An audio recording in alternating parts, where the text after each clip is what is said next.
Bismillahirrahmanirrahim. Assalamualaikum warahmatullahi wabarakatuh.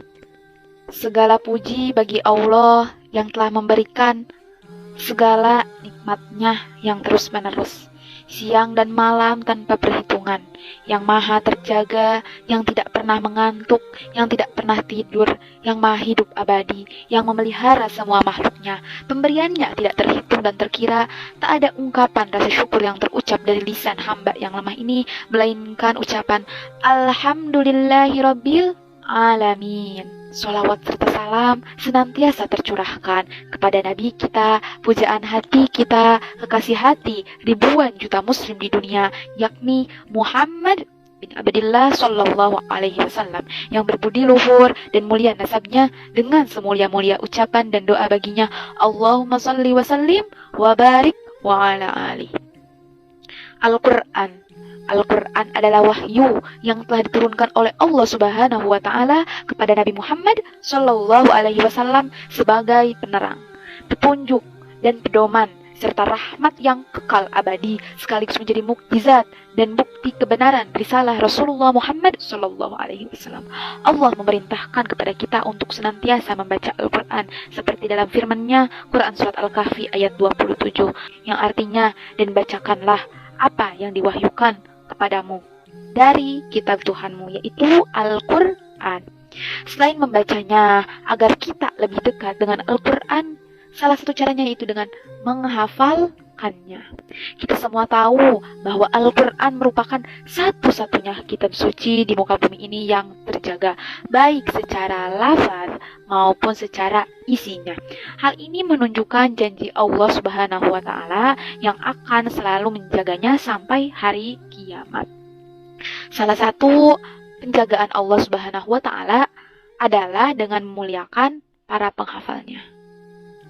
Nah, di sini saya akan berbagi bagaimana kiat-kiat agar istiqomah, konsisten, cara atau tips dalam menghafal Al-Quran.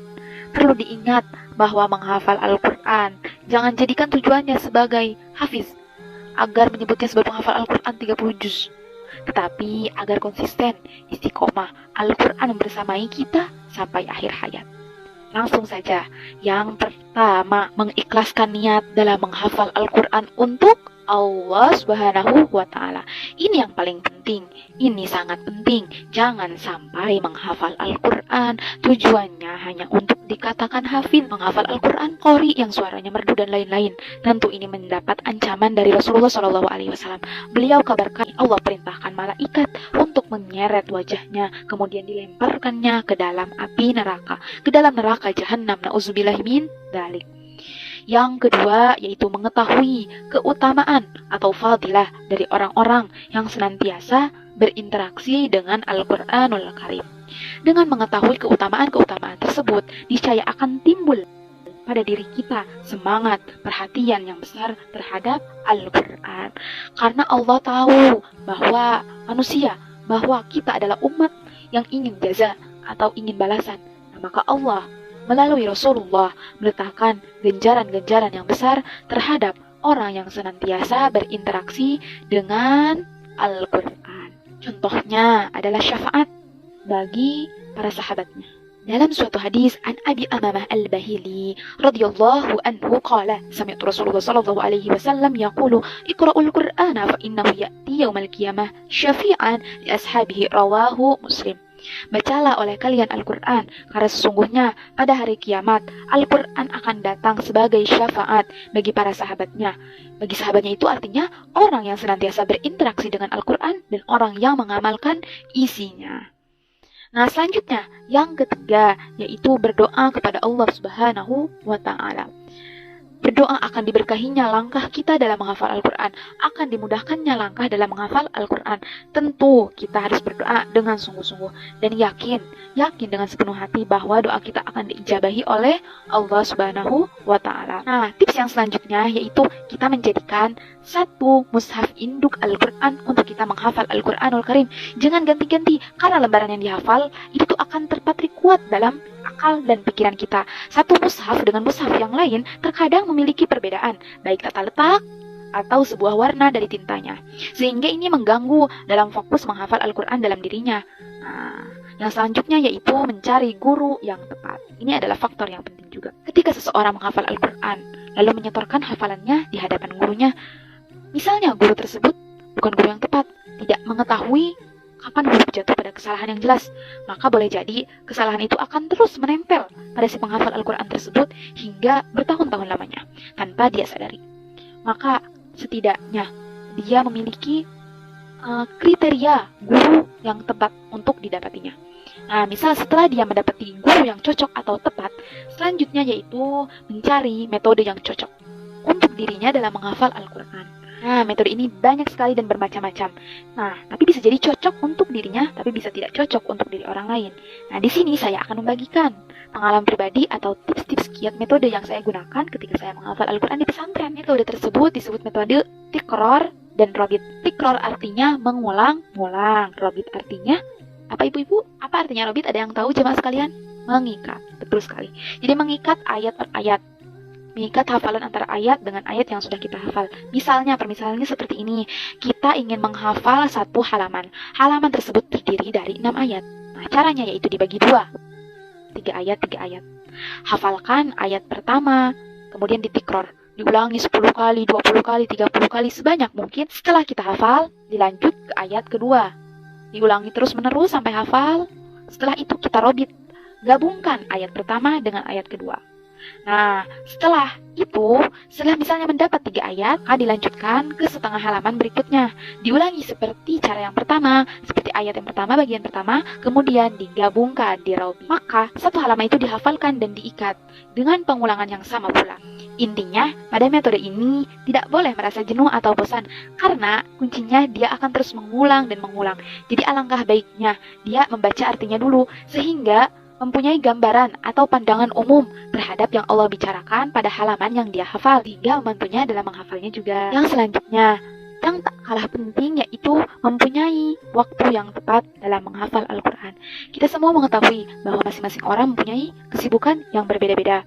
Jadi, masing-masing kita harus melihat kapan waktu yang luang yang baik untuk menghafal Al-Quran.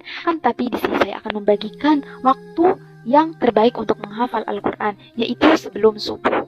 Kita taruh sepertiga malam terakhir. Salah satu alasannya yaitu karena pada waktu tersebut otak kita belum memikirkan apa-apa dan belum bermacam-macam.